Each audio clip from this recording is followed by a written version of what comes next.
Welcome to TownHall Overwatch, your weekly podcast for all your news, esports, and more. Hello everyone, and welcome here to episode number 14 of TownHall Overwatch. My name is Solid Jake, and I'm here with my co-hosts Ask Joshy and Spo. And, well, we have quite a bit to talk about this week, but before we get to all of our topics, Joshy, how have you been, man? What up?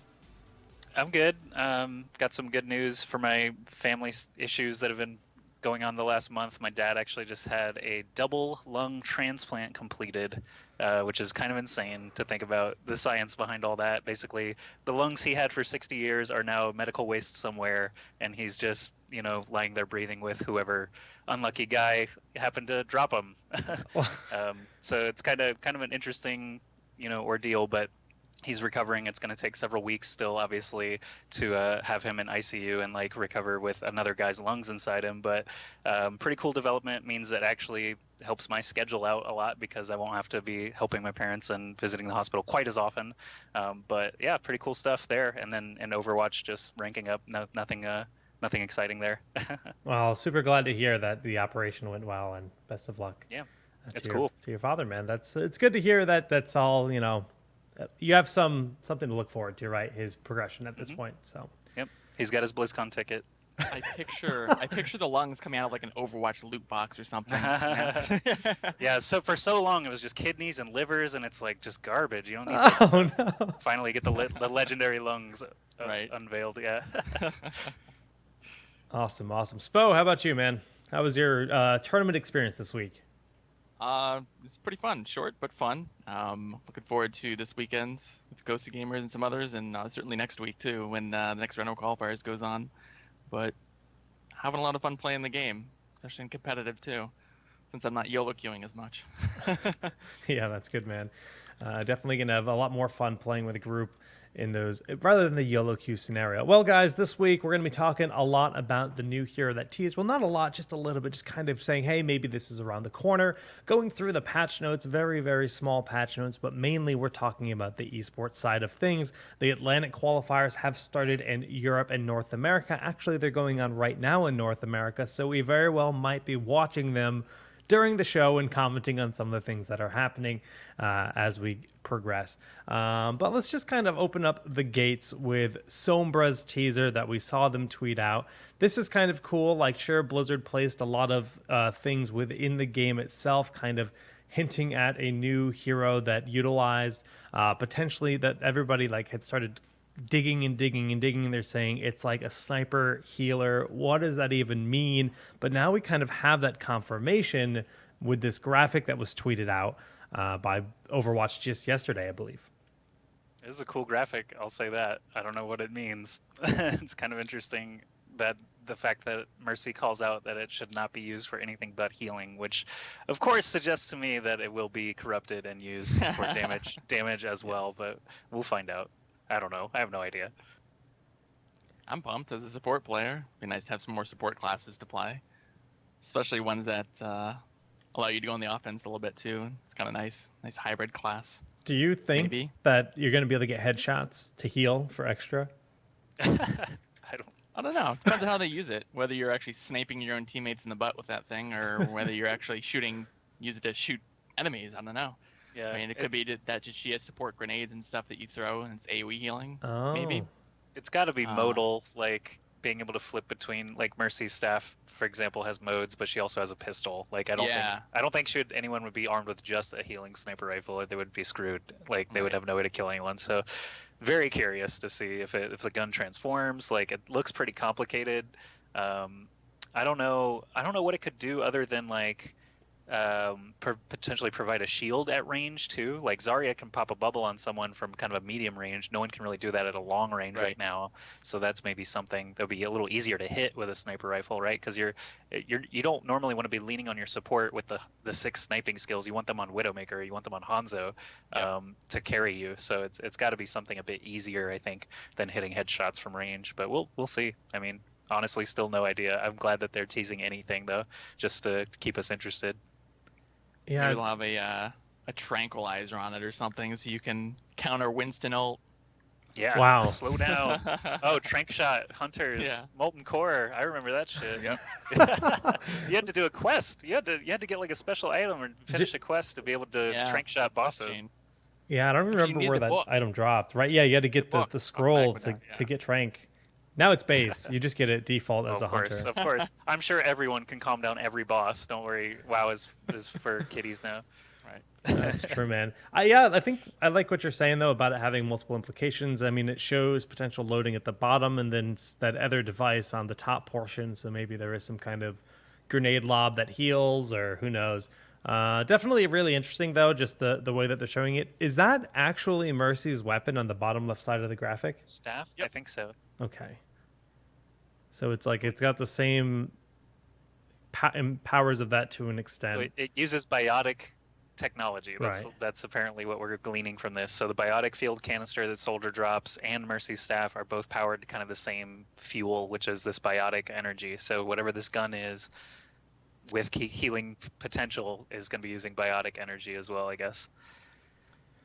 It's cool, man. I mean, this was just tweeted out yesterday, so if they're going to be giving us official teasers like this, if we draw comparisons to some of the other teasers they presented, it was usually within about a week or so before we got more information. Doesn't mean that she's going to be released next week.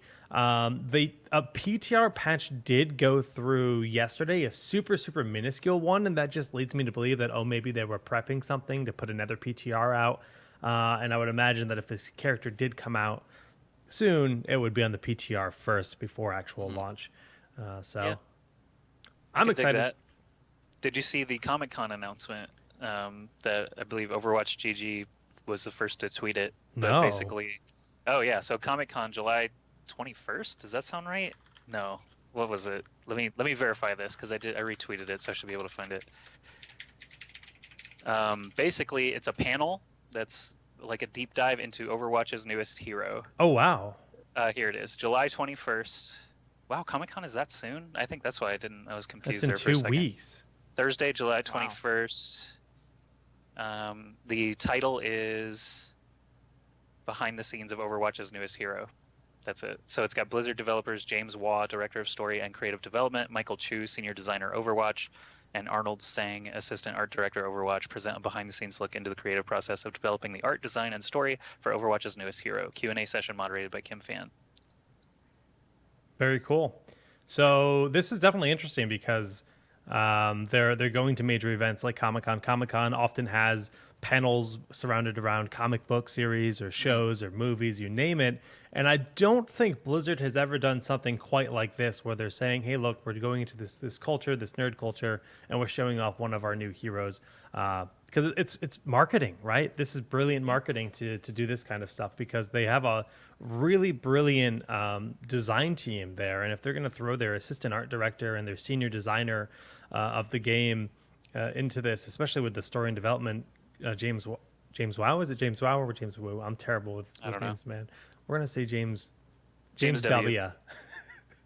Nice, very cool. Easy. I didn't see that, so yeah, maybe we won't be seeing her until Gamescom, Couple weeks. or not Gamescom. Comic-Con. Well, it also just says reveals details. It doesn't. It could be a deep dive after it's announced, right? It says behind the scenes of Overwatch's newest hero. So the hero could appear before then, and they just talk about developing it, or I don't know. Anything More could happen. speculation. Yeah. Oh boy. Yeah. Cool. I mean, I'll play devil's advocate on anything because nothing has ever really been consistent. So That is true. could be anything. I was just keep the cynical hat on until we know more. Well, sounds like a plan. Well, the other big news this week coming out of the actual Overwatch team is, of course, the fact that we do have a patch that just hit the servers about 24 hours ago. And it's a pretty minor patch in the larger sense. I haven't had time to play Overwatch in the last day, and I'm really curious if you guys have even experienced the changes they've made to competitive play, where the duration of sudden death has been adjusted across all maps, and it's now a little bit different on some maps than others. I played 4.5 hours of comp yesterday. Sudden death came into play once or twice, but honestly, I can't feel the difference because 2 minutes or a minute 30 or a minute 35, now it just feels worse to lose on defense. to 90 seconds. Like, hey, we held these guys for 4 minutes during the actual map. Now we can't even hold them for 80 seconds. Like, we suck. Like, it's a terrible feeling. But it's still just super cheese. Like, people, it's really weird to me how this hasn't caught on yet at the rank that I'm at. So I'm at rank 60. Yesterday spent all the whole day 60 and 61 just bouncing back and forth. But people still haven't realized that speed matters anyway. Like, if you're presented with a sudden death where it's like 80 seconds to attack point A, why don't you just do that same comp at the beginning of the game so that Right. you have a huge time bank? Like, people, it still hasn't caught on where I'm like trying to suggest people is like, okay, guys, pretend we're in sudden death right at the beginning, and you go Winston's and Lucio's and some damage, and then we'll win. And because that's what everyone does in sudden death, and it works every freaking time. So I don't know. I'm bitter about it now, but obviously I know the mechanic is leaving soon. I'm still, time bank is at least better. It at least mirrors your achievements on the map better than sudden death coin flip does. But yeah, the time changes don't make a difference at all to me. Really, it's negligible feeling. It's when you're on defense, you're literally just praying that your teammates don't die, and when you're on offense, you're just praying that you get an early pick. That's basically how it feels. Yeah, when you're with all these with the changes that they made to the different times on the different maps, I almost find it a little bit ironic that they're actually making these changes when they're getting rid of the whole system next season anyway. So they're making all these changes to the times, yet they're just they already said that they're completely removing sudden death as a mechanic for season 2. Yeah, so we're PTRing it still for them. Pretty in much the live season. Right. It's interesting. I think it's like for some people it's gonna be like a sign of hope, like, or at least they're adjusting it a little bit. But it's just, before it was a flat 2 minutes, and now there's all these different variables based on the layout of the map. From some, maybe they took like stats of saying, well, this realistic seems like a good amount of time that you'd have to hold. Like, Probably. it just seems a little bit odd and overcomplicated, especially if you're like a casual player. And it's like, why is sudden death shorter on this? Like, what caused my sudden death to be exponentially shorter? Like, we have 30 seconds less than I would normally have, or whatever. It's a little bit like, it's not gonna seem consistent, and it might just confuse people. Like, I have to memorize all those times. Right. Now. Like, I'm not gonna memorize those times. I'm really not. I'm just screw gonna. it. They have about a minute and a half to attack. They'll say that. I guess. Interesting to say the least. It's a pretty minor patch overall. They did indeed fix some bugs and tweaks, just minor things, but there's no balance changes for any of the heroes in this patch. And yeah, that's pretty much the news coming directly out of Blizzard's mouth this week. Pretty light week, all things considered. But I guess there was something about Zenyatta. They were looking at Zenyatta. Was that between this show and last? I don't remember. Yeah. But they at least said that they're looking at him. Oh, that's good. That's a big deal in my mind. Yeah. They don't know what they're gonna do, but they're looking at him. Could be a potential PTR something or other as well coming up soon. That's cool. He is last. He was last place in something ranked. I think Master Overwatch published it. Yeah, they published their most picked in competitive. It was like Reinhardt, Lucio, Mercy, and Soldier or something like that. And then least picked was actually Bastion was in the least picked with Zenyatta. Yep. Zenyatta was 0.9% pick rate or something like that. Like just by far the lowest. So again, I think he does need the pick me up. Was it the top? It wasn't top 100. It was like top 84 or 94 or something, wasn't it? What? That graph that you're talking about. I remember seeing on I think it was the competitive Overwatch subreddit. They had like somebody made a graph where it was they took like the top. See if I can find it. X amount of players, and then that's how they got all those ratings and stuff. They said, okay, taking the top 3 from each of the top, I think 84 players. I think it was because that was like. No, so this is something different. This is. Oh, it is? Okay. I'll link it here for you guys. It's a tweet from Master Overwatch that says data from 2 million users. So he's got the top several. It's Lucio, Soldier, Mercy, Pharah in order, 1 through 4. And then last place in order, 18, 19, 20, and 21 is Symmetra, Bastion, Widowmaker, and Zenyatta. Widowmaker. That's number surprising, 20. actually. But I mean, I never thought May would have been down there or something. I never snapped Widowmaker though. Like I feel like Widow is like a pull that pick out if you're getting trounced and you think that they're not going to get to you. That's how I feel about it. But I don't know. That's a really low. That does Less appear really than low. 1% for Zenyatta Yeah. in his popularity. Less than 1% of players. And Zenyatta's a fun hero. He's got a cool kit. It's just he doesn't have the impact. Right. He can't stay alive long enough to win games, Mm. and everyone knows it. Like his kit is super satisfying. Like when you're playing Zenyatta in quick play and you go in there and you see that Winston diving in on you, throw Discord and 2 headshots and he's just dead. Like that's a good feeling. It is. It's a really good Whenever feeling. people pick Zenyatta, when I'm solo queuing, I've only solo queued so far. I've played about 110, 120 games, and whenever I see the Zenyatta come out, I'm like, "Are you sure you didn't misclick?" Yeah. Lucio's right next to him, so I could totally understand. And then they're just like, oh, "Okay, I'll go switch." They should also have a prompt when you actually select the character. Do you really want to choose this character? Right. Zenyatta is less than 1% across all competitive games. Are you sure? Oh man, poor Zen. It's so He funny used to be that the monster too. they've made a FPS and have 2 support characters that popular. I think that just I don't even think it's that those characters are particularly like the most fun to play. I think it's that just when it comes to supports with the limited support pool, they have the most impact, and teams are almost forced into having one or the two. And that's almost like I mean, obviously, Spo, you're a support player. I think it's just kind of like a kind of an issue in the current availability and design of the supports, and exactly why Zenyatta does need those buffs. Right. So What I think Mercy's biggest impact obviously is she's very often a 3, 4, or 5 for 1 when it comes to ultimates versus ultimates. Like right. a team is just banking the whole time, waiting for the payload to get into the right corner, and they unload everything. And Mercy's just like, boop, 1 button, undone. Yep. Sorry guys. And then everyone who gets picked back up uses their ultimates and just rolls the checkpoint. So like Mercy have to have it. There's no argument against Mercy at this point. It's like, why don't we have a Mercy? I have no idea. Someone please play Mercy, because Right. if they can stay hidden, they're going to change the game, whether they're healing or damaging or doing anything throughout. As long as they get their ultimate eventually, they're going to swing the tide eventually. So it's kind of crazy. And Lucio obviously is AoE heals. AoE heals has the potential also to erase ultimates just by hitting sound barrier at the right time. But Zen with Transcendence, I can actually burst people that are being healed by Transcendence to death as Reaper or Pharah, and they'll still die. So it's like, Right. even if you're using Zenyatta ults perfectly, sometimes it's still not as effective as either Lucio or Mercy.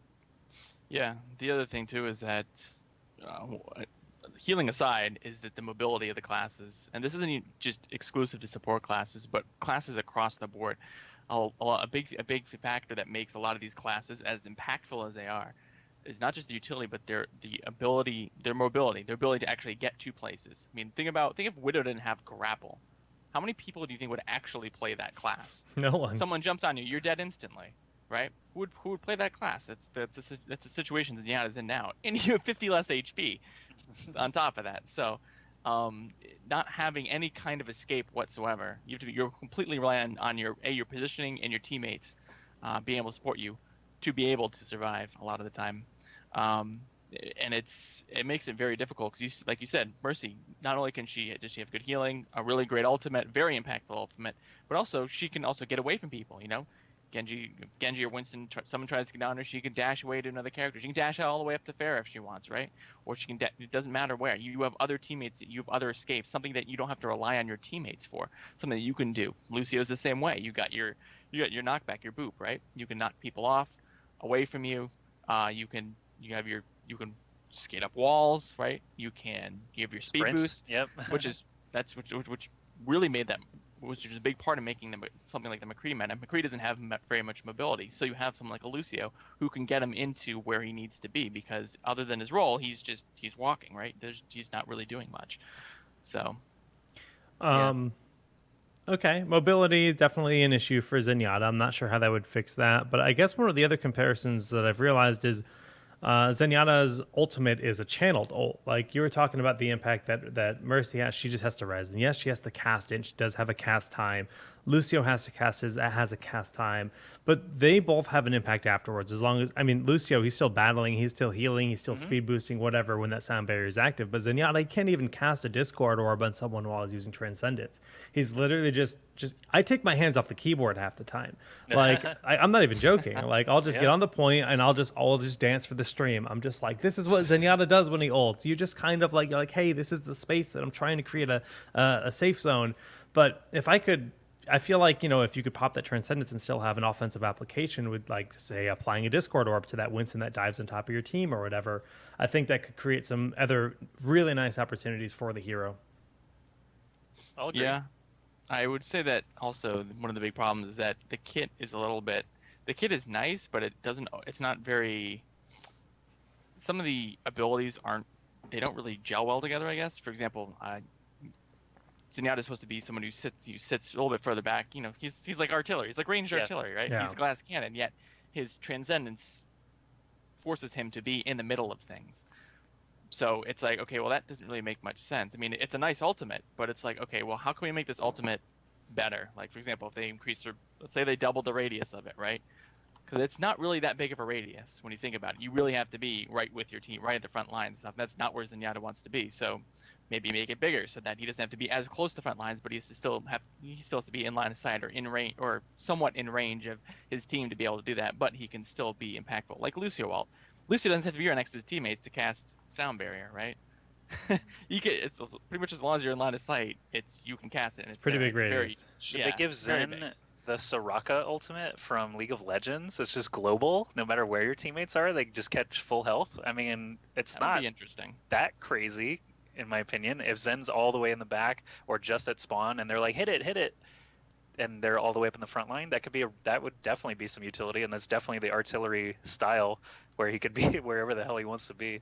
That would be interesting. I don't Or is know it if that too would be strong? overpowered or not. I mean, I wouldn't. It wouldn't be like the burst healing like Soraka, but it would Right. certainly, like, if you kept the ultimate as is, like the heal over time, the massive heal over time. I mean, maybe, but I feel like every ult in the game should be able to be countered in some way, shape, or form. Fraser's got an idea there too. Maybe Tranquility launches from your Orb of Harmony, so you can launch it out onto Reinhardt and then hit the Q to blast everybody with heals. Right. Yeah, there are some good options. That's cool. Or it could just be something that you throw on the ground, like May, how you put an orb on the ground and it's there. There's other ways to go about it, because the other problem with it too is that when you're ulting too, like if you're going into ult, you're really only getting a few seconds of it, because you're moving into ult and you ult, but then you want to get out too, right? If you're in the middle of things, you don't want it to end and then leave, because And then you're immediately dead. Yeah, you're gonna instant dumpstered. So you have to like spend that last second and a half to actually move around a corner or something, get out of line of sight before you get just one shot by someone on their team. So it's very feast or famine on that character for sure. Yeah. What do you guys think about the Widow being such a low pick though? I'm curious about that. Any reasoning for that? I think part of it is like almost in just competitive play. There's the griefing of like offensive Widow, right?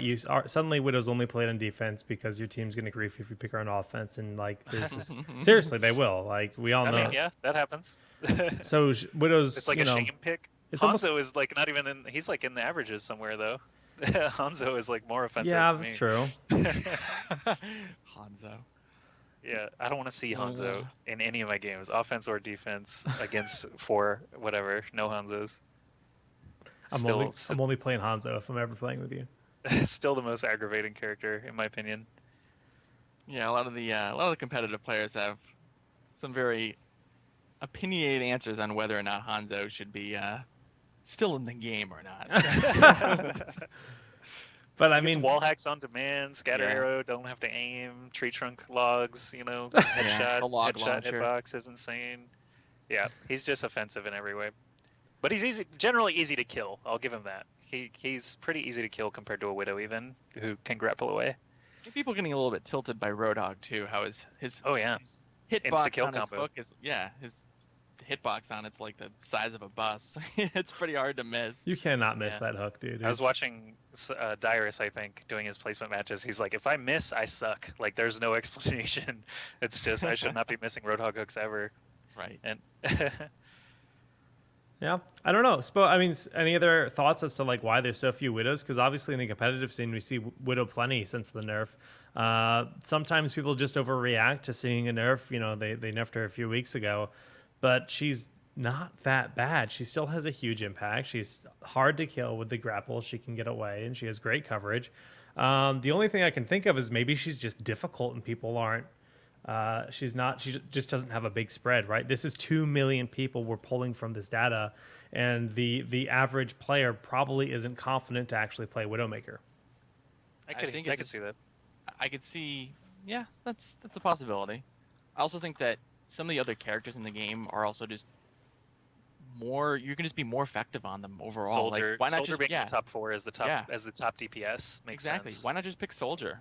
Why not just pick Zarya? Like, why not just pick some characters that you know that no matter what, you're going to be effective on them. Like, Widow is very, very hit or miss. Like, you Yeah. can sometimes if you're hitting your shots, you can, and you're killing players, you can make a huge impact. You can own the game. But Yeah. the thing is if you're not really hitting those shots, you're not getting the kills or picks, you might as well just be on something else that can be more effective and more impactful. I think that's one of the reasons that she is as low as she is. And of course, what Joshy said earlier about people harassing Widow players and Hanzo players for picking some of those classes, or the offensive Bastion, those kinds of picks. Oh, for I playing hate peer offensive pressure, Bastion. people just don't Peer like pressure it. works in comp play more than it works in quick play. Oh, of I course. guess. Yeah. There's rating on the line, so people are a bit more vocal about these types of things.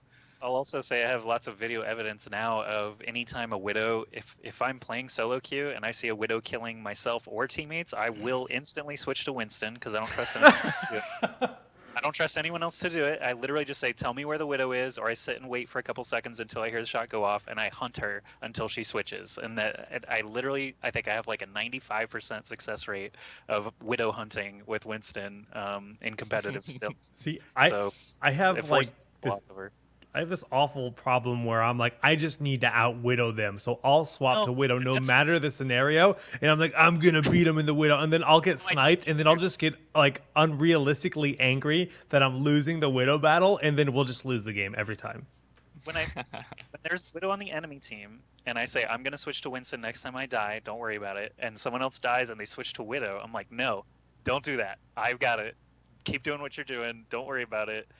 Either I'm going to live long enough to kill her on whatever I'm on now, or I'm going to switch to Winston and she will not be a problem anymore. Because I don't trust if I can't trust my teammates to Winston down a Widowmaker, I definitely am not trusting them to try to out headshot them. Right? That's like 10 million times harder than just leaping on them and having them unable to escape compared to just like trying to hit the pixel across the map. So it's that is a tip for you guys watching as well. In competitive, Widow or Hanzo. Hanzo's the same way. He can shoot arrows a little bit faster, but he's generally going to die to the Winston every time. No, just pick Winston. Easy. Just pick Winston. Just pick Winston.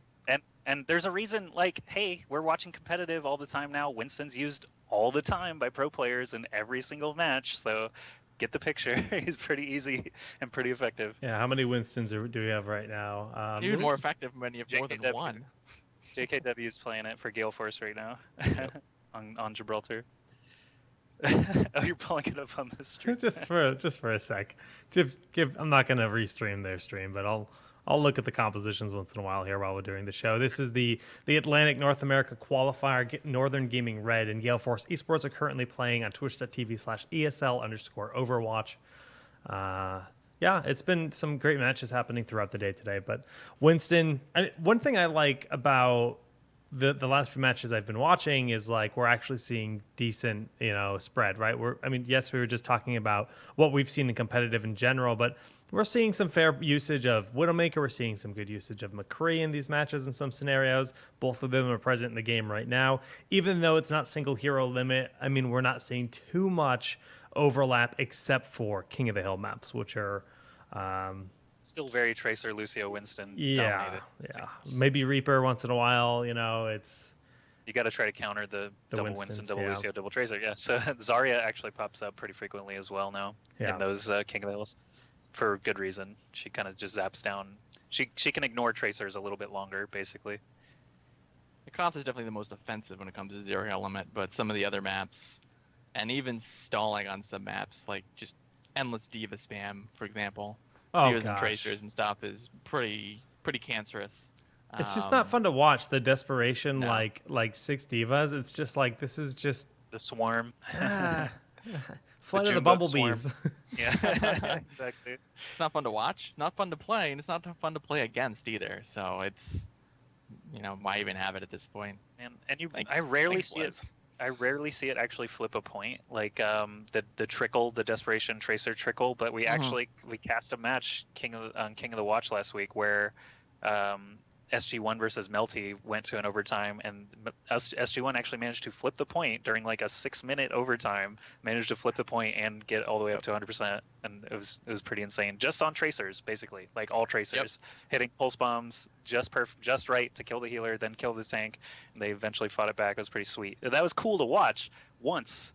I don't think it'd be cool to watch every single time though, because Right. it's really draining. Even as casters, when you're watching, like, if you're watching an individual tracer, it feels like you're watching nothing get done, right? Because they're just bouncing around, trying to stay alive, hitting a couple shots here, a couple shots there. So watching an individual player is not good. And then in the zoomed out view, you're basically just AFK watching the point, so you can watch everything fly in and out. And then you're not casting anything at that point. You're just like, well, there's a pulse bomb, there's a pulse bomb, there's a sound barrier, there's a Winston. Like, you don't know who anyone being made is, at this what point. they're being, what's happening. Like, I don't know. I could sell you there's 4 alive on this side and 5 on that side, but where are they on the map currently? No fucking clue. They're all tracers, so they could be here in 2 seconds. Like, it's nothing compelling, I'll say. It's very, it changes the game so drastically that you're watching a different game, and I think that's the issue that I have with it now. I mean, from a commentary perspective, like you were saying, you go from casting a sporting event, which is like fast paced and excitement and like energy, and you want to be telling the story of what's happening, to being more of a National Geographic caster where you're observing what's happening and you're saying, and here's the tracers in their natural habitat flopping around. It's just, you have to step back, you have to change the pace, you have to tell the story in a very different way. Yeah. And instead of explaining the journey, you're now just waiting for the outcome. Exactly. It's pretty much. like, I don't know who's going to win. No one knows who's going to win. It's literally down to tiny bits of damage and healing over the course of these next several minutes, and no one is really directing the chaos at all. So it's just, I'm going to sit here and watch with the rest of you and see what happens. Yeah. It's tough. Well, I will have different tournament formats moving forward for other things, but right now it seems like there's a lot of the events going with the full-on competitive rule set for the most part. That is what the Atlantic is, and there have been definitely some fun matches to watch, but other matches have just been boring. To just, I walk away from a lot of the King of the Hill maps. I really do. I will say ESL is doing one slightly different rule, which is the tie aspect that Spo can explain it for us, I guess, since he actually played in it yesterday. So how it's done is that if you're playing in a best of 3, you actually need to win 2 of the maps. So we were playing a series yesterday where we had tied one. We tied the first one. We played against Gale Force. Rule, right? Yeah. Because that doesn't happen in competitive. Right. So we played against Gale Force. We tied the first map. So technically nobody's won and nobody has a point. And then Gale Force ended up winning a series. Then we ended up, a map, but then we ended up winning a map. So technically it was tied 1-1, but we'd already played 3 maps. So we had to play a tiebreaker match to actually decide who wins the series.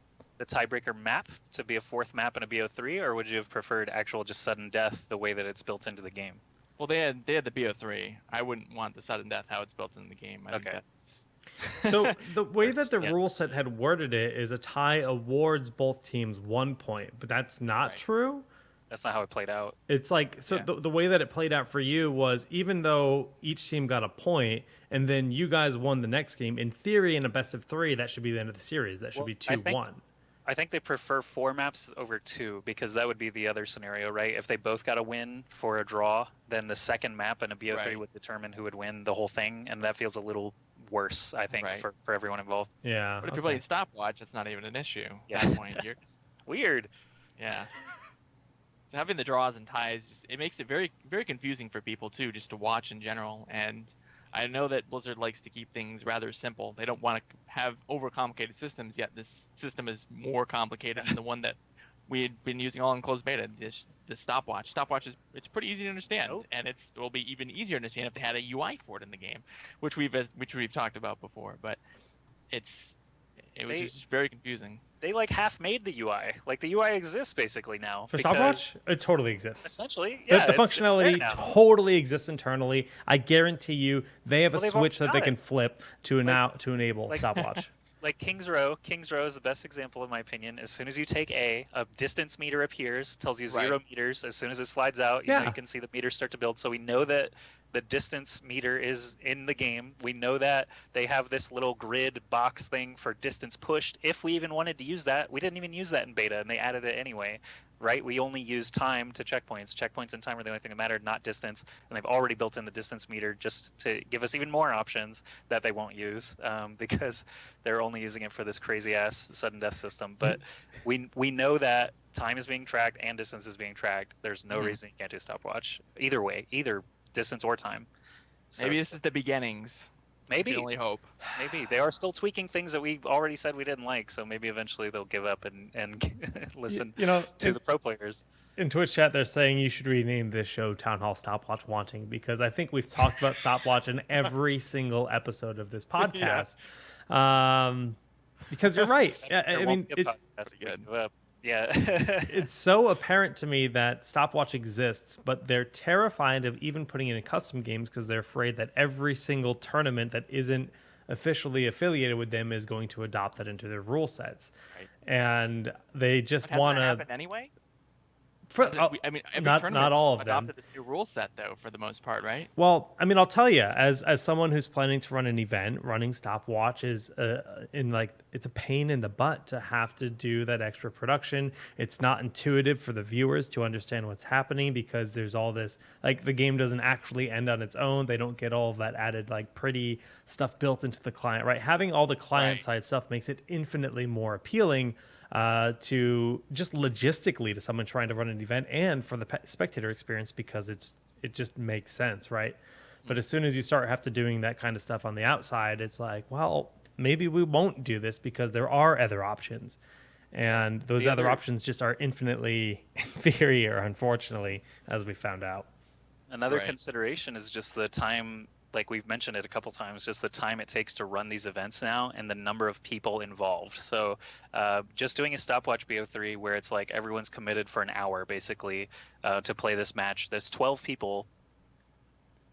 An hour per 12 people per match. If you win the match, 6 people, you have to go on and face 6 more. So that's again 12 people. That's another hour invested. Now we have no idea when your next match is. Why don't you just chill here and watch the stream for an hour and a half or 2 hours? I don't know. And like if one side of the bracket lags, let's say someone's late to their PC by 10, 15 minutes. Now it's like crippling. Like live online events can't run this rule set for single day events or even weekend events probably. And live events, I'm terrified when so Agents Rising was stopwatch, and we ran all the way to midnight on the last day when we thought it was going to be, probably 10 p.m. So even stopwatch, shows and tournaments are not going to be able to support a super long format like this. There's not a lot of other games, I'll say. Counter-Strike is notoriously bad for this because of their overtime system, but every other game basically has very reasonable expectations on how long a BO3 is going to take. Min-max times. StarCraft 2 is another one that can be weird, but generally you're looking at 12 to 15 minute games as an average that you can still work around. Overwatch has nothing. You have no freaking clue. The match could be over in 5 minutes, could be over, a single map, could be over in 5 minutes, could be 45 minutes. And when you're doing BO3s and BO5s, that's ridiculous. You're never going to be able to stream every game. Like, it just seems bad all around for many reasons. What do you think the best way to fix it is? We already have a faster format, man. It's stopwatch. Yeah. Like, there's no sudden deaths and overtimes and draw situations and extra maps needed ever.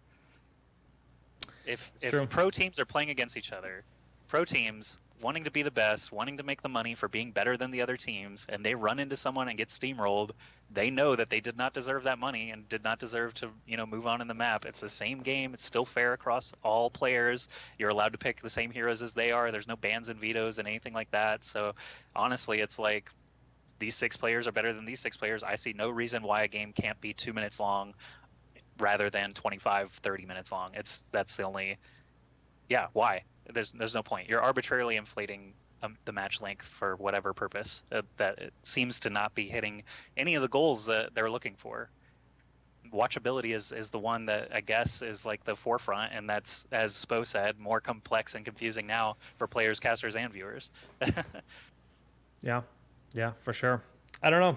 It's I think the average duration on these events with this rule set is just like you were talking about. It's just been going up and up and up. The more they try to make this competitive rule set work, the longer it is. And last week we were talking about this. Big name streamers, big name YouTubers were complaining about having 45-minute individual maps in their games due to the resets and the flopping of sides and just how long some of these payload maps can truly go when you have this just added on time and not just a true stopwatch where the fastest time is going to secure the victory. And that just seems to be the logical evolution of things. I'll tell you this much, that when my event launches, which we're getting actually pretty close to announcing. I know I've been teasing it for a while, but it's going to be single hero limit and stopwatch. I mean, it's going to be full on eggplant life, boys, because it's I think after experiencing so many different events, it's by far my preferred event or style to watch, and the pros seem to prefer it as well. So, but beyond that, let's talk about some of the results that happened here for the Atlantic. Yes, North America is going on right now with NG, Red, and Gale Force Esports. They're currently tied up 1-1, going on into their third map, but the European qualifier, the first one, has already completed, and we do have the top 4 teams that qualified for that regional event. And as I pull this up, bam, I know Misfits won it all. Reunited was in the top 4. Why does this not tell me? There we go. SG1 and Anox, they're all the top 4 that are moving into the European regional for the Atlantic. Right.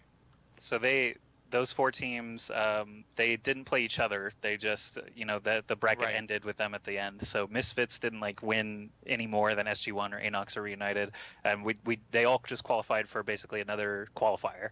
And some teams that actually just barely missed the cut are Pretz, which is a Russian team that I've never heard of, Melty Esport Club, OW Kings, and NG Blue. Melty lost to SG1. They lost to them twice in that same week in other events. So SG1 is totally just beating up on Melty every opportunity. But I will say there's some other teams that didn't play. So Rogue and Creation Esports, which are the 1 and 2 in Europe, neither of them actually competed in that first qualifier, which is kind of surprising. So I wonder. They were at a live event in Paris. They were in Paris playing the Amazon event, a live event. Yep. And Creation did win that event too, so Creation got to move up to number 1 in Europe. But they will be playing, I'm assuming, in the next possible EU qualifier. So I fully expect Rogue and Creation to get through. Melty is very likely, because they seem to just basically hit SG1 and had bad luck on that one. But they're still really good. NG Blue, I'm still not 100% sold on. They dropped a game to a team called Triple V, which I've never again heard of, so could be rough for NG Blue. But still, lots of top European teams still out there. And then the NA tournament today, obviously, Envy just cruised through against Selfless, and we do have a good match on our hands right now with Northern Gaming versus Gale Force. I don't know who's going to come out of that, but I do fully expect both of them to be there at the end over the course of the several qualifiers. Yeah. Definitely. Yeah, and pretty much everyone else that you'd expect from NA before it drops off, like Luminosity, Cloud9, Nubris is up there at the top still with a modified roster. It was rumored that Nubris was dead, but now they've come back with even more roster changes. We'll see how they do versus LG. That's actually going to be the next match on the stream. I'm actually super excited to see how those 2 teams fare with each other. Did LG find a replacement for Esper yet? Do we know? Spo, do you know? They played with a sub that is now on another team. They played with Indust in the tournament yesterday. In the first part of the tournament yesterday. They had played with Hyped earlier when we had scrimmed them. I think they're still in the process of looking, so I don't know if we'll see them in the. I mean, if they're set with their player, we might see them in the Ghost of Gamers tournament this weekend, But I really don't know if they haven't actually signed anybody yet. So right. Right now they're just looking. They're basically trying out with that in active events, which is right. Team it's Liquid always hasn't dicey. signed ID and Minstrel yet, but they've been playing with them for a while, so it's just we'll have to wait and see. Yeah. Gotcha. TL versus C9 should be interesting as well, just because C9 hasn't looked as clean recently. They just especially when it came to the OG Invitational. I felt like, C9 had a lot of flaws in their play. I don't know if they just had a bad weekend or what, but that should be a really good matchup. Those are the next two matchups that are remaining for the NA qualifier today. Yep. I do want to also mention Reunited.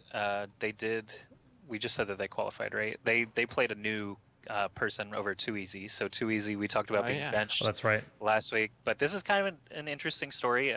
Kib, KYB, is the player that they replaced Too Easy with for that qualifier, at least. And Kib was essentially scouted via Master Overwatch, being just a super high rank offense main. So, they tried out several EU offense players. Kib is from the UK, and they just tried him out and liked him, and now they qualified for this Atlantic Phase 2 or whatever. So they're probably pretty happy with him, and I think Too Easy now officially is out of Reunited org. Yeah, it's always heartbreaking to see those kind of things happen. Somebody that starts a team or co-starts a team and then doesn't end up working out with the rest of the roster. But it's not the first time, and it won't be the last time that we have that scenario.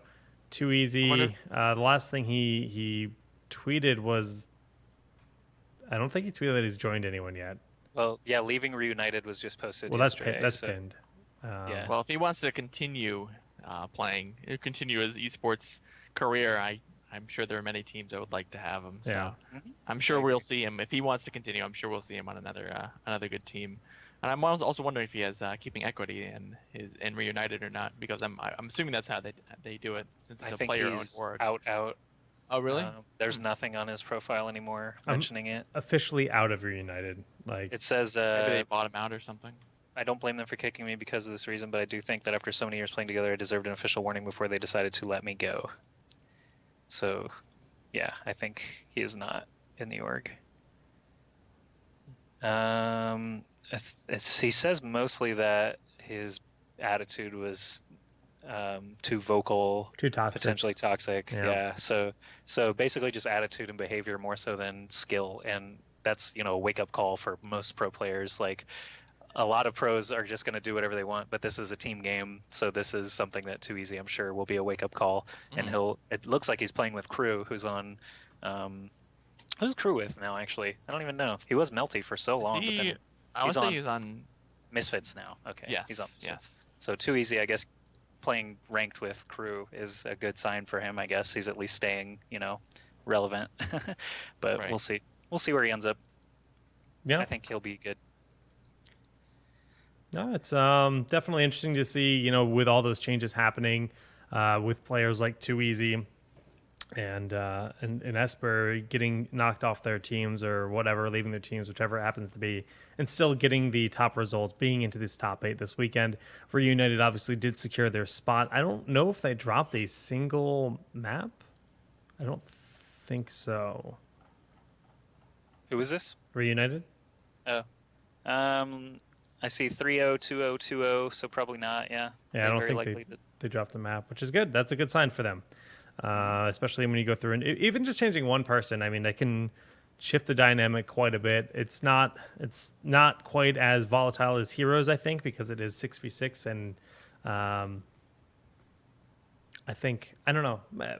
Maybe that's wrong. I'm just kind of thinking internally if it would be different.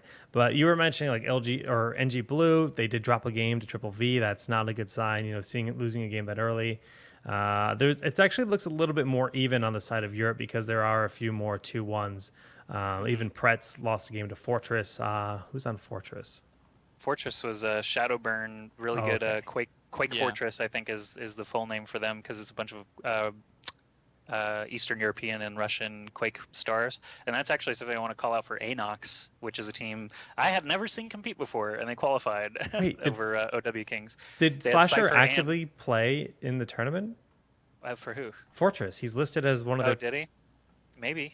Yeah, he was playing. That's super interesting. I didn't realize that. He's really highly ranked Mercy player. He says he knows that he can get more done as Mercy than Fragger now, but yeah, I guess he did play. But Anox has Cypher and Cooler on it, who are two incredibly established. That's so exciting, dude. Yeah, and they qualified for the second phase over OW Kings.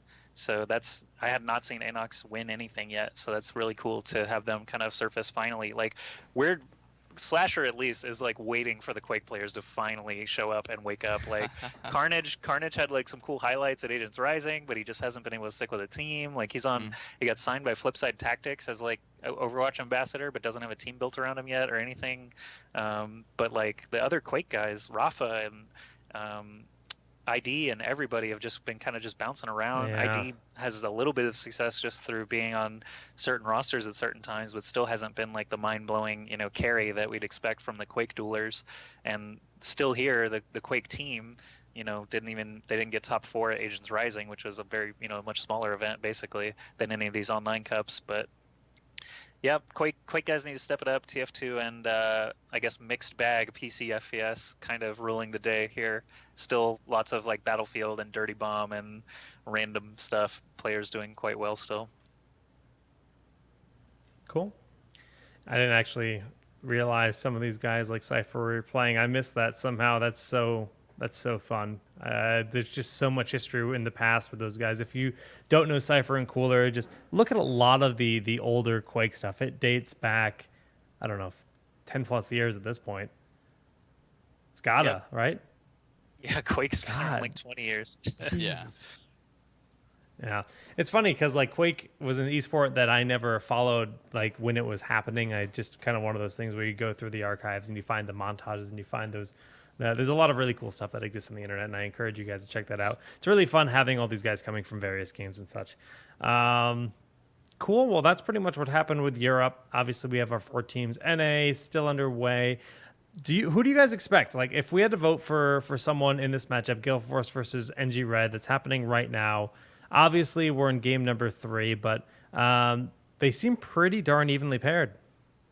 I think it's too close to call. Yeah, that's a good thing. I'll go NG Red for my boy Wolf. Play the game. So Wolf was my buddy before that whole DQ incident, and now I just find it hilarious that he's too good to punish, essentially, as they're still playing with him here in this qualifier. But well, I think they're willing to give him a second chance. I don't think that if he did it again, they'd keep him on the roster. Probably not. I don't expect it to happen again. Carnage. He's got his warning. Yeah, but I think NG Red, Chance is another guy that I've actually known him for years just through StarCraft 2. He was a StarCraft 2 pro throughout 2011 2012, so really cool to see him still playing anything at a high level. But yeah, Gale Force, they've got, Nicholas and Torque are really, really damn good. Harblue is proving himself as like a top Roadhog worldwide, I think, just crushing it with Roadhog recently. And Gale Force is a team that can take a game off of Cloud9 unexpectedly or Luminosity or any of those. NG Red did win a series though against LG in that Josh OG event just last week. So, or was that 2 weeks ago now, I guess. But and they're both right on the cusp of toppling these top 3 teams or so in NA, whereas Envious is still a hell of a way away from everybody still. Seems that way. No one can even touch them. They won their match really quickly today, just kind of outclassing anyone they go up against, which is good. Great for them. I mean, honestly, it's the org's got to be thrilled. They've got that early team house. They've been getting the results that they want to get. And I was talking to Tailspin from LG, and he was even saying, he's like, yeah, we're confident, or excuse me, he's like, we're confident about all of this, but it's just the fact that without the single hero limit, it's a very different game. And he was a little bit just like, yeah, I don't know, but we should actually, now that they've qualified, we should be getting him on the show next week, which would be a lot of fun. So, yeah, cool. I'm enjoying this event too much though right now. It's so distracting, man. I was like, should we do a show today? I just kind of want to watch the tournament, but here we are doing both. It's interesting. There's so many online events popping up now that they are actually starting to butt heads. Like in closed beta, it would be like, what? You can't have an event at the same time as my one event. Now it's like there's 5 today, and you got to pick one. That's starting this weekend. So it's like Ghost of Gamers EU Weekly, the Plays NA Weekly, which I've been casting the last 2 weeks, as a good like amateur tournament that Gale Force and Colorado Clutch both played in last weekend. And this, it's only $120 for first place, but I guess it's practice if you're not playing in anything else. Yeah. And so Go for NA. there's also Go for NA for ESL. Now, is this a qualifying weekend coming up here? Yeah, basically Saturday? the way Go For works is you earn points every weekend, and the teams that have the most points get invited to the monthly. And the monthly has like a first prize of like 1,500 or 2K, something like that. Yeah, And every month. that'll be July 23rd. Yeah. So that's 3 events, and now there is a 4th entrant who I haven't seen them publish anything yet, but basically starting Saturday, which is just 2 days from now, I think they've got some teams like invited slash agreed to play or whatever. But basically, there's another series starting from another tournament organizer that's like well established, trying to start Overwatch for the first time. So teams are going to have so much choice. Now it's just a matter of who can essentially go full time for the chance at winning lunch money. You're in a very, very interesting place now, Spo. So keep your eyes open for those opportunities. Right. What do you think? What, are you going to play in anything this weekend? You said Ghost of Gamers is probably your we'll priority. probably be playing in a couple of the tournaments. I think I don't know exactly which ones they're doing yet. Well, Ghost of NA is we'll on be Sunday, playing. right? Yeah, Ghost of NA and is then Sunday. ESL one's on Saturday. The Plays is on Also both Saturday, Saturday. 11 It's a.m. also Saturday. Okay, yep. 11 a.m. Pacific, I'll say. Yep. Yeah, they're all at like the same exact time slot too, because like 11 a.m. Well, you Pacific. need a whole day. You need a whole day to run any Yeah. kind of event in Overwatch now because of the rule format. And overtime lasting 10 minutes per match on King of the Hill maps. The struggle, man. 2CP maps are pretty bad too. Yeah. Thankfully, I think the Plays is at least just still eggplant rules. Oh, really? Yeah. That's good. It's nice. There's some variety out there too, I guess. And we talked about that last week, how that's going to start to also be a problem for players, is having multiple formats floating around. Because then you have to practice for different rule sets, and each of these rule sets have different metas. The 1 hero limit and no hero limit are 2 different metas. I mean, it's not completely, but there's certainly a lot of different tactics that you can employ on 0 limit that you can't on 1 hero limit, for better or for worse. So what else? I mean, what live events do we know about? I didn't actually know that the Paris event was happening until I saw the stream for it. Are you guys aware of anything other than like ESL actually at Gamescom? Because that's the next like in-person event that I'm aware of. Let me bring up the list. As far as I know, that's it in the Western world. And what list are you picking up, Spo? Is it actually, Wikipedia? No, it's a Google Doc it's Overwatch tournament calendar. I'll link it to you guys. It's there should be one in Omnidelphia. That's the next one, apparently. I'm guessing that's in Philadelphia. I just found. That's cool. Yeah, that's nice small land, like a local land. That's pretty sweet. Yeah. So that's happening on July 16th and 17th, and there's also I think that's the only land this month. Next month is Insomnia 59. That's the end of August, and then obviously Gamescom is at the end of August as well. So you have two LAN events then. I found the Wikipedia entry for the org that I was talking about that I said I hadn't seen anything published by them. It's actually Beyond the Summit, and there is a link. Yeah. They've invited 8 teams apparently to play in a looks like 10 grand event. 5 grand first place, 3,500 second place, 1,500 second place, and it spans a whole month, July 9th to August 7th. So that be casting that on Saturday. With Jamerson, I believe, from Agents Rising back then. Very cool. But yeah, I didn't know. I actually had no idea that it was a $10,000 prize pool. They're just like, "Hey, we need a caster stat." I was like, "Yes, I'll do it." Nice. Let's go. I had never worked with Beyond the Summit. They've been basically entirely Dota, as far as I'm aware, up to this point. So interesting to see more organizers coming in. Looks like there's an iBuyPower event as well. Yeah, that starts this weekend. They have 8 invited teams, but they also have a qualifier, right? So for the other 8 teams, non-invited teams, 8 teams can qualify for that, and then there's an event, and I don't know. The prize pool is 5,000, I guess. Yeah, it should be interesting. Splice and FaZe jump out at me at these invited teams because they did not reach this round of ESL. That's interesting. Well, Splice wasn't even playing, so there's that. FaZe lost to someone they shouldn't have, if I remember correctly. Mm-hmm. They Wow. played Selfless in round of 16, I believe. Selfless. Yeah, they lost to Selfless in round of 16. Well, maybe they shouldn't. Maybe I shouldn't say that then. Selfless is solid. But people were surprised though to see Mendo lose to anybody, I think. And their series did go to a tiebreak map as well, it looks like. Right. So at least they're close. A lot of events. That is a lot of events. It is. Way too many. No.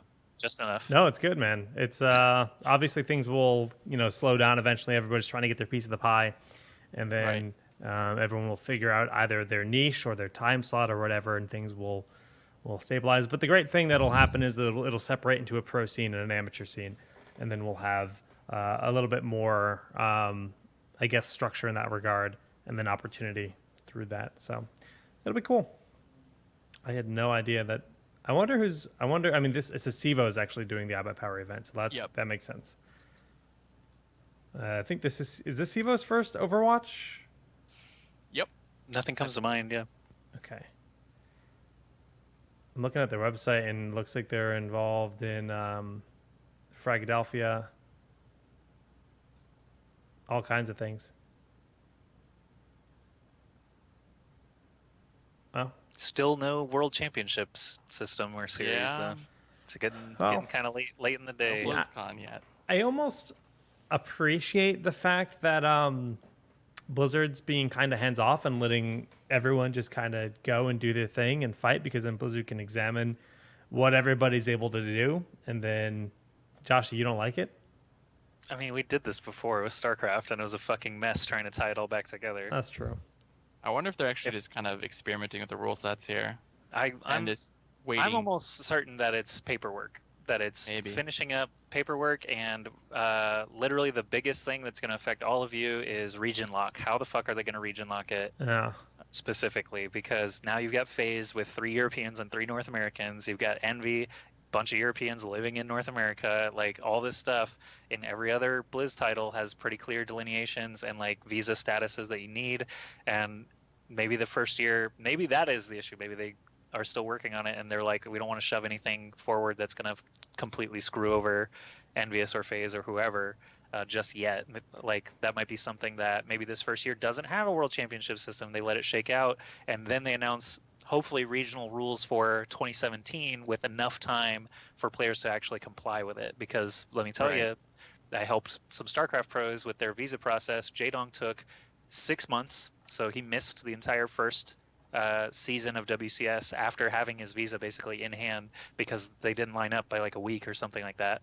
But it costs $10,000+ per person and several months of time to go through that entire process. And you probably need a lawyer if you're gonna be trying for real. Most of these teams, like Jaedong had EG, he had Alliance, basically backing him and helping him. Twitch could sign papers saying Jaedong is an employee. Like, all this stuff could happen to help him out. But like regular dudes who are playing pro esports for the first time, they can be godlike at Overwatch, but if they don't have a pedigree and don't have some way to prove to the American government that he's world-class athlete and actually competing for a living and blah blah blah, they could just say no, and then what? Like, you get deported.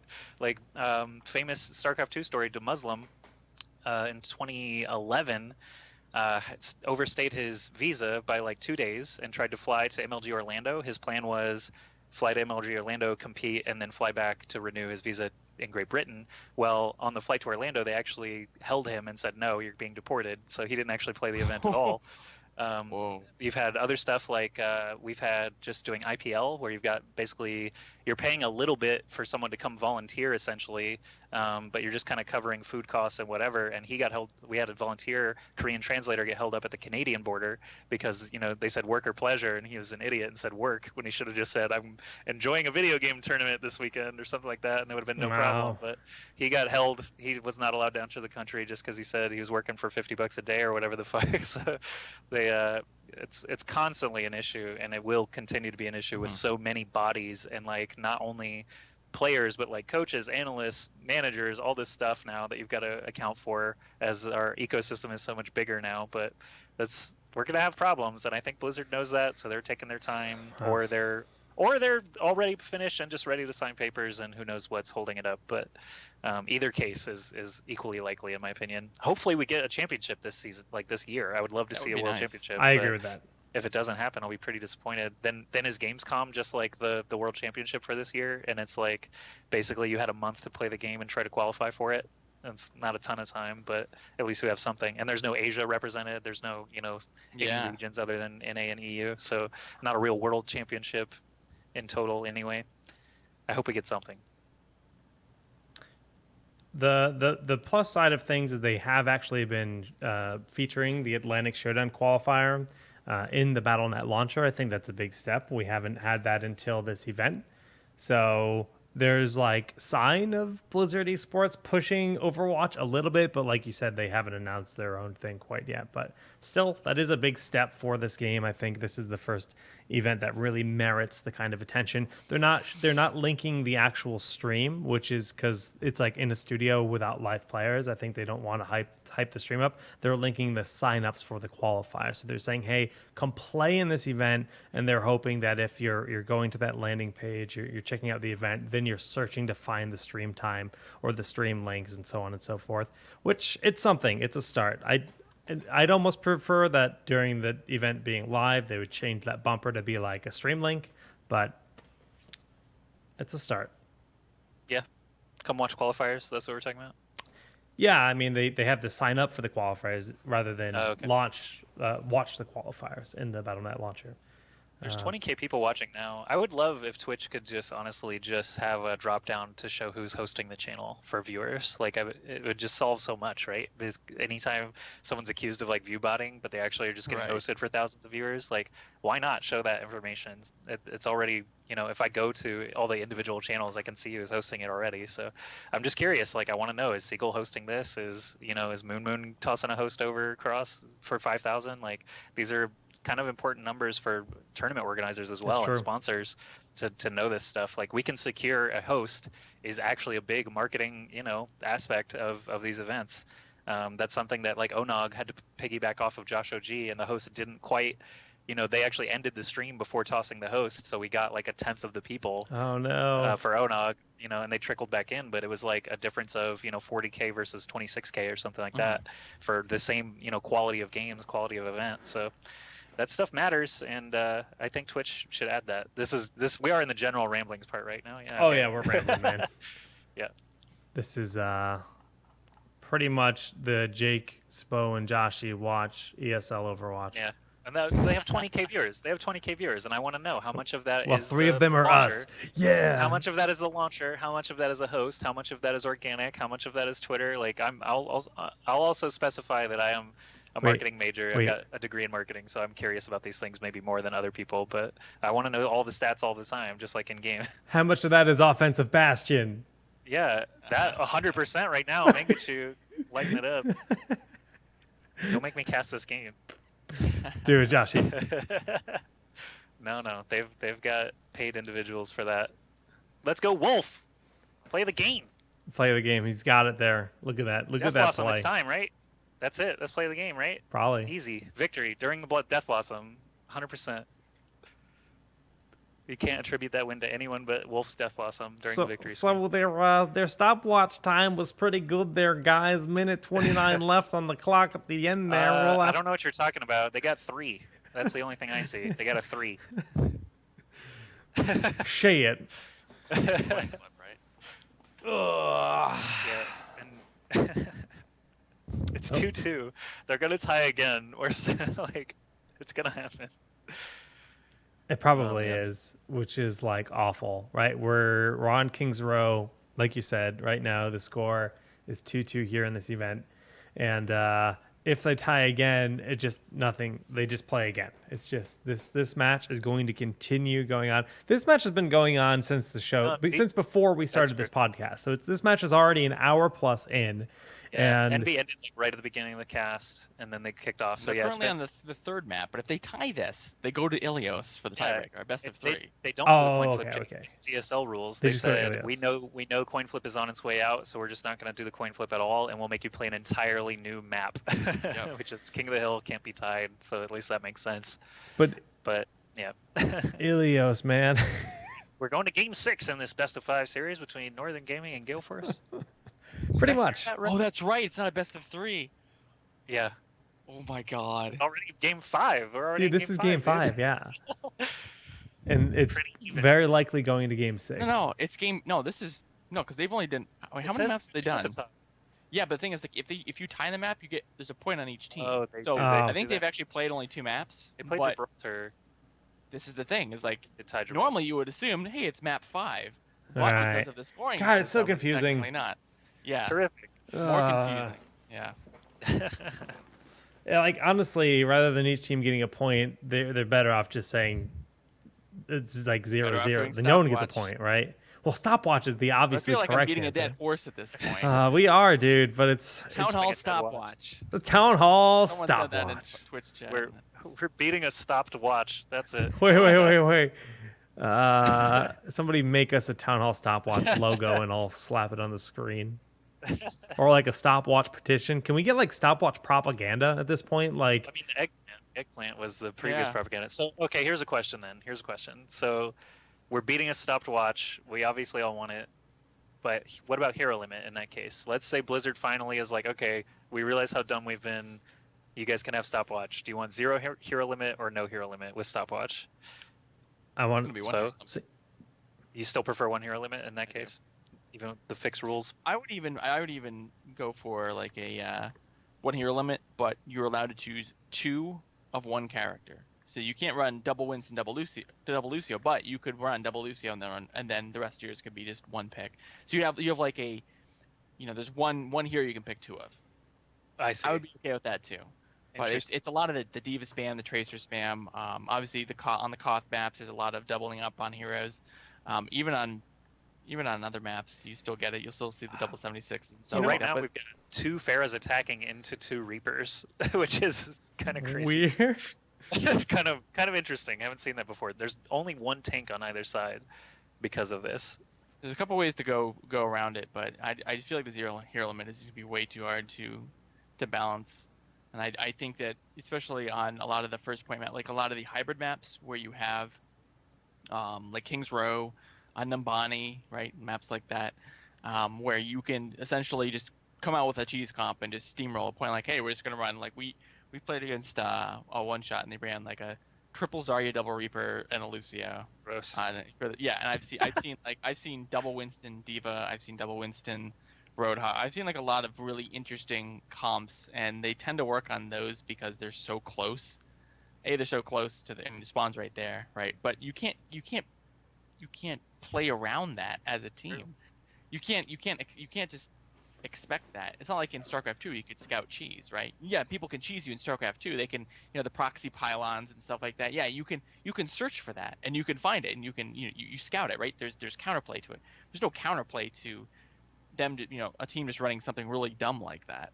Right. Like just you can't. And some of these heroes actually get exponentially stronger as you have more of them. Winston's a perfect example. 1 Winston, yeah, it's pretty annoying, but 2 Winston's even more annoying.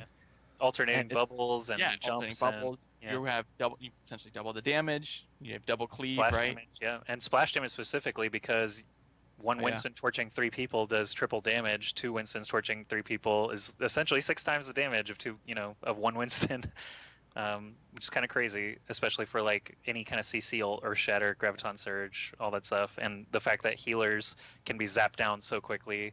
Any healer essentially can just be leaped on and zapped down if they don't get out of there. But how about what if I said this tournament is going to be 1 hero limit only for King of the Hill maps and no hero limit for payload maps? Is that too much delineation, like too much weirdness between modes? I think it's a I think it's a start. step in the right direction. I think that's a start, and I would be okay with that as a, I think overall just Compromise. as a rule if there had to be a compromise. But I think honestly you should just pick it. Like the idea of, Having of, one- of like what you were saying, where you restrict the team to you can have a double of 1 hero, right? First off, like that's interesting, Is that and determined at the beginning of the game? I know, right? That's like how do you keep track Enforce of that? it. How do you Yeah. enforce it? Is Right. there like a thing in the actual game that's going to give you that option? Like I believe TF2 had hero limits for certain classes. You guys were saying on a previous episode. and that's like, I personally find that to be like, that creates like a barrier of entry to be a spectator, and that's always a negative thing, right? You don't want to have to inherently know that this team is allowed to have 2 pyros, but they're not allowed to have 2 soldiers, right? That like whatever the it is rule an is. added complication. Yeah, and that's bad. That's not a good thing. So honestly, I think it should just be the raw, just single hero limit and stopwatch. And the fact that boys. custom lobbies allow for it is pretty obvious too. It's great. Like, It's good. Very easy to enforce when the game There should prevents just you be from one. There should just be one overarching rule set. I mean, just having different rule sets for different maps or different modes and stuff can make things a little more confusing. Yeah, I hear you. Too. Absolutely. I mean, it's tough. It's really tough, and obviously the players know what they want, and I think that's kind of where this needs to go, where there has to be like a majority of what everybody enjoys playing, everyone that enjoys watching. We've noticed a difference in viewership. I don't know if it was Dummy that tweeted this out this past week, but like, oh, hey, look, a 50% drop in viewership the week that we don't have eggplant rules. Like, Oh, right. was it actually? Yeah, it was. yeah, but there viewership was also went way down. There was also There was something also- else going on. There was a 25K event and a 15K event Yeah. 2 weeks ago. This last week was nothing. It was like the $1,000. Well, they had Ghost the- Gamers. He had the live event too. Also had some of the viewers. Paris had some. Yeah. Yeah. Okay. Gotcha. Still, I mean, I think still. everybody agrees it's a lot less fun to watch. I mean, I watched Celeste this past weekend of the VODs just because, again, the single hero limit makes it a lot more complex and just not even just complex, but consumable, like as to what you're watching. It's intuitive that it's X player doing X thing, but the 8 tracers in one match makes me want to jump off a cliff. It really does. Someone in the game just now, as they pulled in and made the score 3-3, someone asked time, and then all the other players started laughing. And they said, "Stop it." Oh, I actually That's missed pretty that. funny. I missed that. He said time, and they're like, "LOL, shut up." Oh, I like it. feels bad. Now they are gonna have to go to another game because they did tie. Yeah. Wah, wah.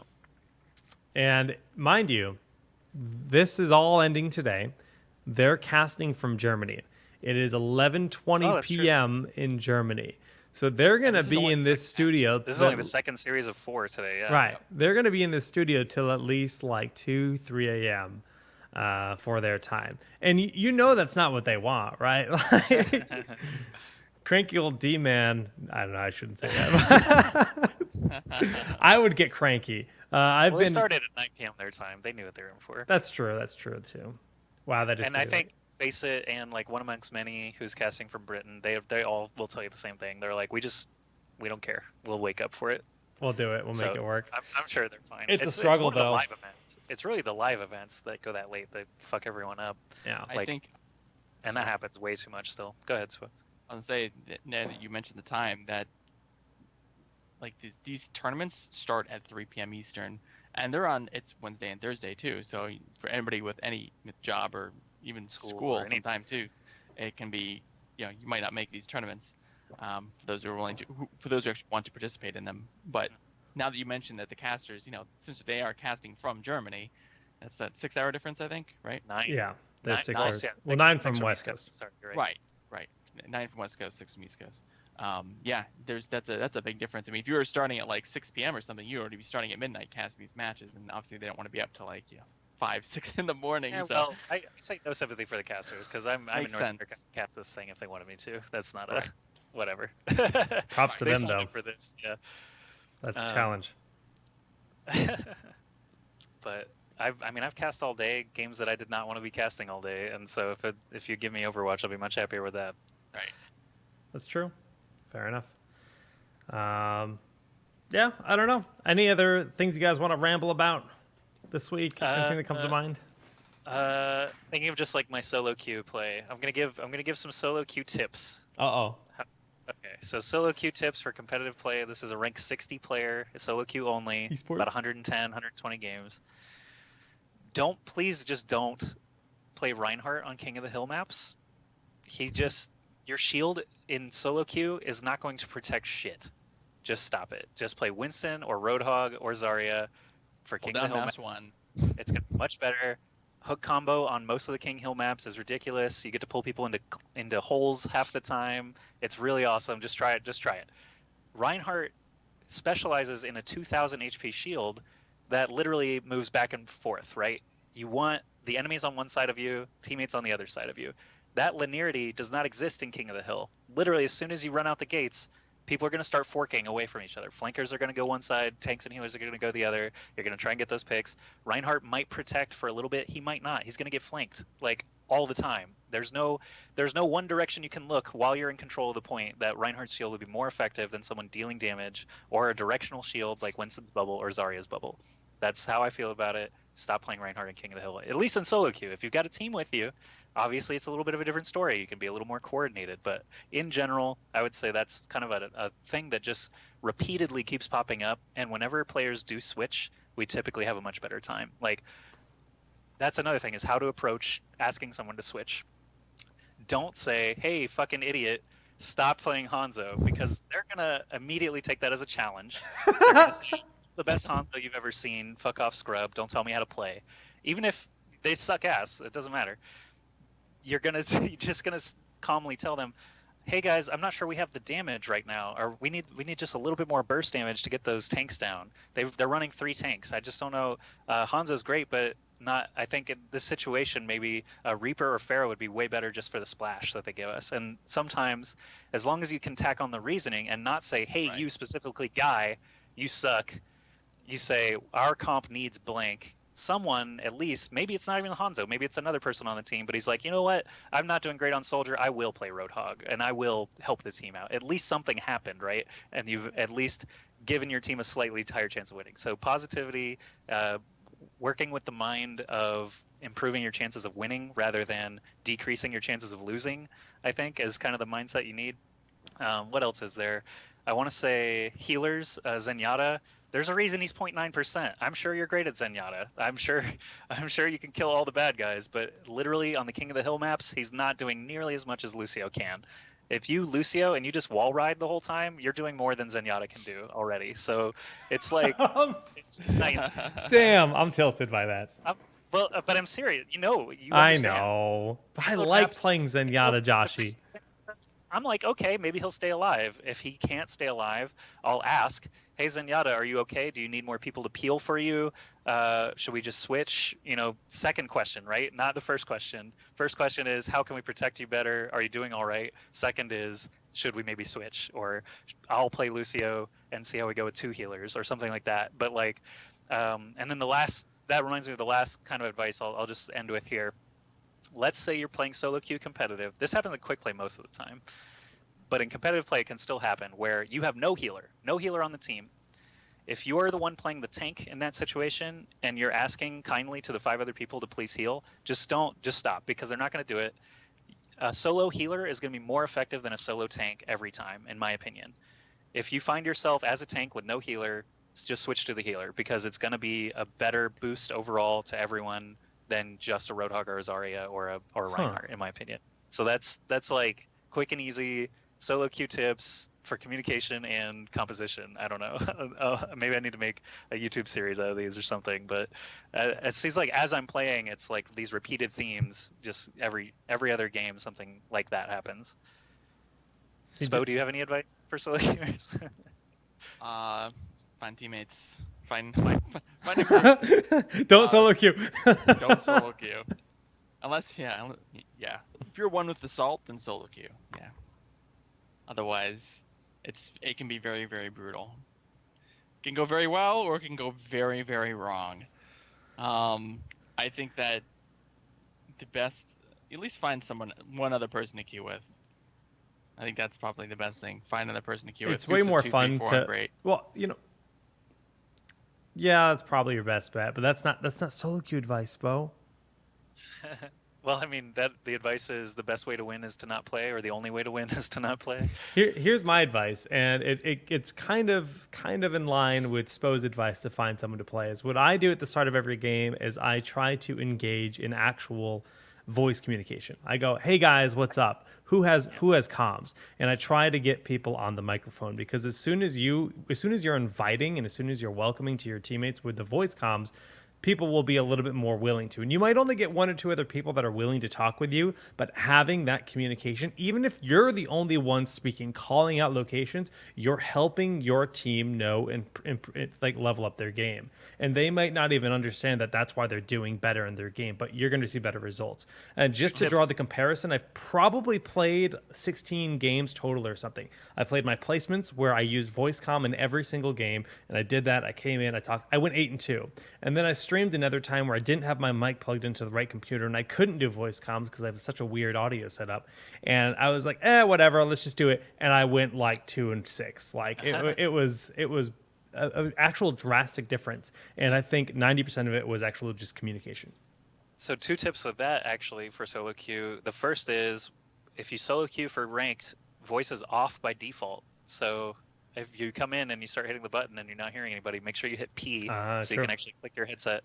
It's off by default, which I think is silly. It should be on by default, but then I guess player privacy and like comfort is probably paramount to that. So they'll probably keep it off by default. If I'm the dev, I think I agree with that. But yeah, make sure it's turned on. And then second, you can actually, on that same screen, you can see little speakers next to everyone who does have voice enabled. So you can see literally, Louis and Billy are on voice and the other 3 are not. I'm going to hit tab now and see which characters they're playing so I can at least like gear my communication toward, the healer and the tank. Thank God they're the ones on comms or whatever it is, and just try to keep in mind who you're actually talking to in those cases. Another is you can actually tell people, hey, or you can just type, is anyone on voice? I have a mic or something like that. And sometimes people will be like, oh, yes, I will hop back on. I got off last game because some idiot was, just screaming at us or whatever, or like no one wanted to work together. So sometimes it just takes that reminder where it's like, hey, I am willing to talk if anyone's there. And then sometimes 1 or 2 people will pop on. But you're right. Like it does make a big difference between 0 people talking and even 1 or 2 others that are like on the same page with you. Because if you call out Bastion left side and no one hears it, you're going to watch your whole team die to Bastion. If you have 1 or 2 people and you say Bastion left side, typically you're going to see the Bastion die. So it's totally a night and day experience. I agree. Clearly, Louie and Billy are team players. Louie and Billy, they're just noobs. They just want to be carried. Be like Louie and Billy. Yeah. Oh yeah, the Louie and Billy. Of course, they're seasoned vets, team players. All right, I think that's all my ramblings. I guess just to cap off rambling about competitive play again, like I've played over 100 games. My win rate's only like 52%, but I have climbed from being placed at 53 to now 60. So it's working as intended. I feel like I placed kind of low, but I don't know where my cap is yet. I feel like there's still reason to keep playing at least. So I will say that they fixed the current plague of competitive play, which we hadn't talked about. Which maybe none of you guys have encountered yet, but basically what players are doing now, if they're about to lose the game, they will leave, and it fucks everybody. It literally, it actually harshens not harshens. It lessens the blow for the losing team. They'll actually lose a lot less experience, but the winning team suddenly gets crippled, and they get like a fifth or a fourth of what they would normally get if someone on the other team leaves it right at the last second, like right before the defeat screen. If they leave, it totally gimps everybody's skill rating, and that's a problem that I think Jeff Kaplan wanted to address. He made a post or something, some communication about lever penalty being increased. Now, did that change with a patch that they just released a day ago, or is that something that's coming up? The lever penalty was not changed in the notes that I saw at all, but I think it's coming. I think they're working on it. They know it's imperative that they fix it quickly because. Yeah, we won a 5v6 actually. We won a 5v6 and it gave us a sliver of XP too. So it's still wonky on both sides. Like I don't know what's wrong with it, but obviously someone leaving the game and not being there at the end is would make me salty. It was like we won we pushed the whole way with the guy and he left at the split. So we're like, God damn it, now we're going to lose. Like after we just had this successful attack, now we're going to lose. But we defended Nambani A fully 5v6 and we're just like so stoked and excited. And then it's like, you get this much XP. Good job. It's like, no, we need everything. So there's still some bugs in there. They're at least aware of, I'm sure. So just keep an eye on that stuff. If you are getting oversalted by solo queue, just stop playing. Honestly, like if you lose Yeah. 2 or 3 in a row, take a break. There's really nothing saying that you have to keep playing. My biggest motivation, honestly, is just that I don't think I'm ranked 60. I think I'm at least like 65, just in my head, just the skill level of the players that I'm with, and like I want the 300. I want the 300 wins so I can get a golden gun. That's good enough for me. It's good motivation. It really is. Like, honestly, having that golden weapon with that one character that you like. Obviously, you're going to get Reaper weapons, Joshy. So the Pharaoh rocket launcher is pretty sick. That's what- The golden rocket launcher is pretty disgustingly cool. So I might go Pharaoh first. Oh, Reaper wow. is the carry though. I think I have to give Reaper the most credit for my wins overall. He's like 60% win rate or something. What's nice is there's some of those specific skins too, are actually look better with the golden gun than others. That's true too. Like, I feel and most it most of changes. them. It's Yeah. not like one golden model. It's actually like so Pharah, for example, Rainmaker has like the tomahawk shooting golden rocket launcher. Wait, Security really? has a golden. Yeah, they match the skin. They match. Oh, the I weapon. didn't realize that. That's awesome. Mhm. Yeah, there's that the Widow golden skin with a golden booty, and I just want the golden rifle to go with that. Golden True butts up next in Overwatch. Yeah, dude, for everybody. They're triggering me. The golden Right. butts are too much. So decadent. I'm watching this game. Can they get the point? Oh my god, esports divas are out. There's 2 divas, scissors. 3 divas, 4 divas. They're trying to hold on. God damn it. I hate this It's diva funny. swap. It's just so funny because like the diva spam has to go for so long before one diva can even like ult and like try to clear the point. Yeah. It's just like literally throwing towels at them, like slow down. They ended at 5 divas and a tracer, and they Yeah. just couldn't They- hold on. Yeah, they saved so much time, but the score is 3-0. Rep. Rip. I think you guys might have it. Not a very good time. You mean 3 points? See, now they're still doing it every round now. Oh, ho, ho. What was the time, guys? Time was 3-0. Kappa. Well, friends, I think that's enough ramblings, and I think we're all ready to go watch some Overwatch. So we'll do our sign out here for the show, starting with you, Spo. All right. You can follow me on Twitter and YouTube at TeamSpo. I post scrim VODs, montages, stuff like that on my YouTube channel. So there's some good content there, and you can also catch me on Twitch at Spo TV. When are you going to make a montage of a not dead hero? Right? When Sombra comes out and she becomes OP, and then I'll make a Sombra montage. Nice. Top healing sniper NA. What you said you're playing Ghost of Gamers for sure. What is your team name and where, like, which events are you playing in this weekend? We might be playing in it. I know that there's that I Am My Power one. I think that's the same day. I'm not sure. I'll have to check. So we'll have to see. Gotcha. What's the team name? I'll type it out. You're typing out the team name? I am going to type out the team name, actually. Does it have like a racist word in it? I can't No, say it does not. Okay. C Algae. Oh, ha! I get it. Yeah. CLG, similar. So we thought we'd so we'll have you guys all have fun pronouncing the name and stuff and trolling Twitch chat. We thought we'd give it a little bit of I'm just gonna say algae versus Algae. LG. yeah. No, you can't So there'll win. be some nice tongue twisters for you guys. I'll just call him SA. All right. Well, keep an eye out for CLG this weekend. My stuff is just Ask Joshy all over the place. I finally finished that Razer headset giveaway, but I've got another giveaway already prepared. I haven't announced it yet, but I'll just tell you guys what it is. It's a Razer Overwatch mouse, similar to this one that I'm using now, but this one is going to be signed by all of Cloud9. Ooh. Because I did that back at Agents Rising, and I still got it, so I'm going to give it away. Hopefully talk to Cloud9 about like promoting their Twitters and stuff as well, so that the players get some love out of the giveaway. So this will be a mouse that you probably won't use because they literally wrote all over the actual part where your hand would be sweating all over it. So Oh, no. it's not going to be not so much a mouse giveaway as just like esports memorabilia, I think. But should still be a cool big ticket item. People will want. Sure4 is like a celeb now, so that's pretty cool. I'm glad that those guys are still not doing like roster changes and stuff all the time and are still just sticking it out, trying to be the best. But yeah, I'm just streaming daily or as close to daily as I can at twitch.tv/AskJoshy, doing the solo queue grind. I plan on doing like sub games and stuff every Friday night, casting games between them, playing games with them, whatever. I bought a Smurf account last week so I could actually add, viewers and tournament players and stuff like that without having to purge RL friends from years ago or whatever. Thank you, Blizzard, for your friends limit of 200 for 6 fucking titles, Yep. right? Yeah, I So talked to somebody about why it's like that, and basically they said since has those notifications of people coming online, their servers can't handle all these notifications being of this person coming online if they expand the friends list, and they're terrified of expanding it too much, just the way that Battle.net is built.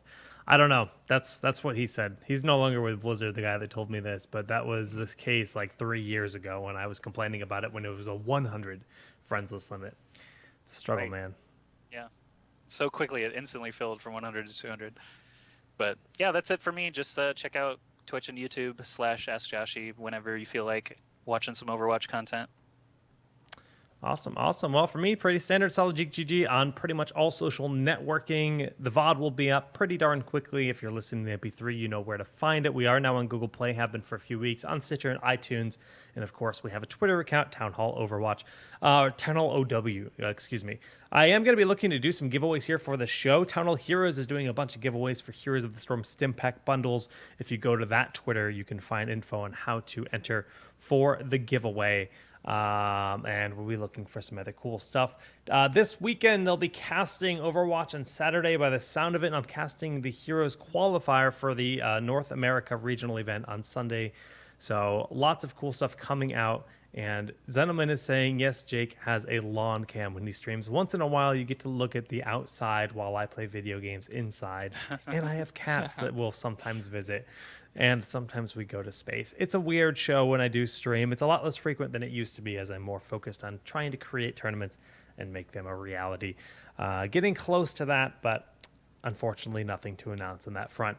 Joshy Spo, I think we're all going to go enjoy the rest of the ESL tournament. I'm actually going to go ahead and host you guys over to that and the event that you would like to watch it with us. And, well, we'll see you next week. GG's. Oh, wait, we were potentially shifting our schedule around for next week, so we'll have to keep you guys up to date. We might not be on Thursday, as these qualifiers are for the whole month going to be at that time frame, and I know I'm going to be busy for at least one Thursday very soon, so we got to figure that out. Well, just keep your eyes on the Twitter. We'll let you know when the next episode is. But alrighty, boys. See you guys. GG's.